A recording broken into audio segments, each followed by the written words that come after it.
आप देखे होंगे कि 2019 में कोलार में राहुल जी एक भाषण देते हैं मोदी सरनेम पे। कहते हैं ललित मोदी, नीरव मोदी, नरेंद्र मोदी ये सब चोर हैं। ये नहीं कहते, लेकिन भाजपा ने उसको डिजाइन बनाया कि ये ओबीसी का उन्होंने अपमान किया है। 13 अप्रैल को करते हैं, 16 अप्रैल को वो केस करता है एक एमएलए सूरत का, पुरनेश नाम है उनका, एक कोर्ट में केस करते हैं। लेकिन कानून ये कहता है कि जो प्लेस ऑफ अक्रेंस है वहाँ पे तुरंत केस हो सकता है, लेकिन अगर सूरत में करना चाहते हैं आप तो उसकी एक कानूनी प्रक्रिया है, एक सक्षम पदाधिकारी इसका जांच करेगा और वो जांच अगर सही पाया जाता है तो उस रिपोर्ट के आधार पे केस हो सकता था। इसी तरह की बहुत सारी प्रक्रियाओं को आज जो कंप्रोमाइज़ किया जा रहा है देश में सत्ता के प्रभाव में, उसी के परिणाम है कि हम लोग विरोध इस प्रेस वार्ता के माध्यम से विरोध प्रकट कर रहे हैं। हम ये नहीं कर रहे हैं कि न्यायिक प्रक्रिया पे, हम न्यायिक व्यवस्था या प्रक्रिया पे हमारा कोई उंगली उठाना। हमारा ये कहना है कि देश जिस डिजाइन में चल रहा है, आप ज़रा समझिए कि पुरनेश मोदी 2022 में स्टे लेते हैं जाके कोर्ट, और जब 27 फरवरी को राहुल गांधी जी संसद में पूछते हैं सवाल कि ये जो 38 कंपनियां हैं सेल अडानी का, उसमें 20 करोड़ रुपया किसके हैं, उसमें एक नागरिक का पैसा लगा, वो नागरिक चीनी नागरिक है, वो क्या है, उसका जवाब दीजिए आप। जो ही राहुल गांधी जी ये सवाल पूछते हैं और यहाँ फिर से पुरनेश मोदी हाईकोर्ट जाता है और कहता है कि मैंने जो स्टे लगाया था, आपको मालूम हुआ कि उन्होंने स्टे भी लगाया था 2022 में। उनको लगा था कि जो जज सुनवाई कर रहा है मानहानि के केस में, उनके फेवर में डिसीजन नहीं देगा, वो चले जाते हैं हाईकोर्ट और स्टे लेते हैं। लेकिन 7 फरवरी के बाद जब राहुल जी पूछते हैं अडानी के बारे में, उनके दोस्ती के बारे में, मोदी के बारे में, तो फिर पुनः आते हैं, कोर्ट जाते हैं और वो कहते हैं मैं याचिका वापस लेता हूँ। 16 फरवरी को वो फिर से चालू होता है सुनवाई और महज 1 महीना में 23 अप्रैल 2023 को सज़ा सुना दी जाती है। भारत के इतिहास में ये पहली बार हुआ है कि किसी भी इंसान को किसी मानहानि में 2 साल की फुल डोज की सज़ा दी गई है। आप देखेंगे एक सांसद है लक्षदीप को, उन पे मर्डर का आरोप हुआ कि जान से मारने का आरोप हुआ, उनको 10 साल की सज़ा हुई। विदिन घंटों में ही उनकी सदस्यता रद्द कर दी गई। लेकिन जब वो हाईकोर्ट गए और हाईकोर्ट से उनको स्टे मिला तो जितनी जल्दबाजी में सदस्यता रद्द की गई, उतनी जल्दबाजी में मोदी जी और उनकी सरकार ने उनकी सदस्यता बहाल करने में नहीं दिखाई।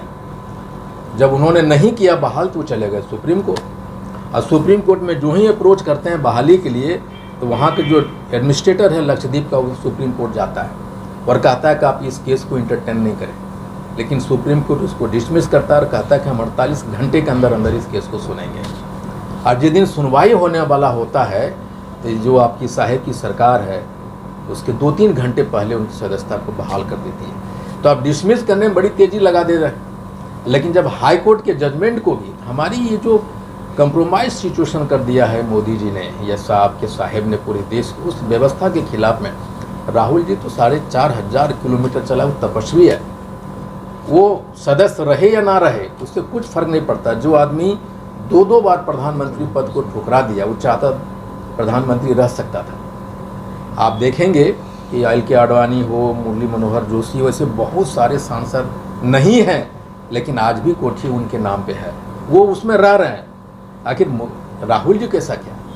आप पूरे 9 साल के कार्यकाल को देख लीजिए मोदी जी को, तो राहुल जी क्या खाते हैं, क्या पहनते हैं, कौन सा पैंट है, कौन सा शर्ट है, कहाँ जाते हैं, इसके अलावा पूरी सरकार एक तरफ उनके वजूद को नकारने की कोशिश करता है मोदी सरकार, दूसरी तरफ वो आरएसएस भाजपा सारे के सारे सिर्फ उनकी आगे पीछे लगे रहते हैं कि क्या खाता है क्या पाता है, इतनी डरी हुई है।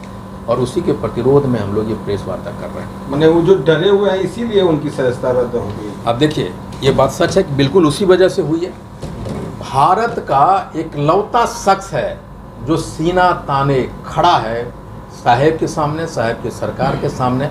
अगर उनकी सदस्यता ये रद्द नहीं करते तो वो जब लौटे थे उनके ऊपर इल्ज़ाम था कि 4 भारत सरकार के मंत्री ने ये कहा कि संविधान बचाने के लिए विदेशी ताकतों को आह्वान करना चाहते हैं। राहुल ऐसा इल्ज़ाम लगाया था ना 4 मंत्री। तो एक प्रत्येक चुने हुए सांसद की ये जिम्मेदारी होता है कि वो सांसद में जवाब दे।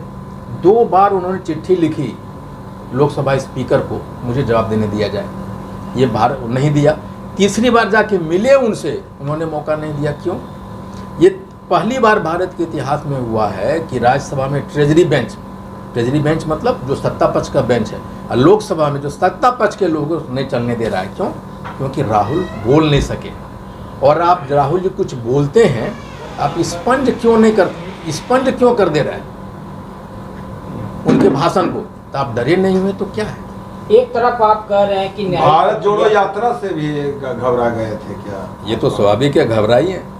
आप नहीं घबरा रहे हैं, मोदी जी खांस रहे हैं तो पूरा मीडिया कवर कर रही है। एक आदमी पैदल चल रहा है 4000 किलोमीटर, आप दिखाते तक नहीं। ये डरे हुए हैं तो क्या है?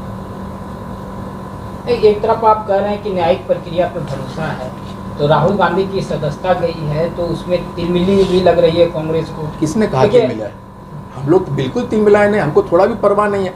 तिलमिला रहा है वो लोग, इवन गृह मंत्री कर रहे हैं कि देश में न्यायिक व्यवस्था, आप कोर्ट में अप्लाई क्यों नहीं इसके विरोध में कर रहे हैं? आपको क्यों चिंता है भाई?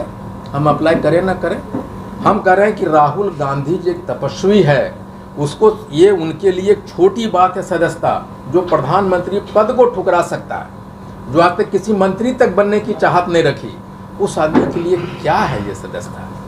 कुछ भी नहीं है। कहता है, आप कभी सुने हैं कि किसी पर्टिकुलर न्याय जजमेंट देता है कोई सुप्रीम कोर्ट का जज, दूसरे दिन किसी पद पे आसीन हो जाता है?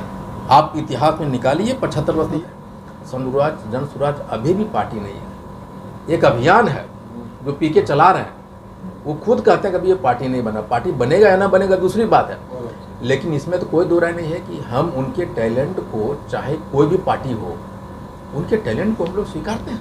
ऐसा थोड़े है, वो मानते हैं उनको।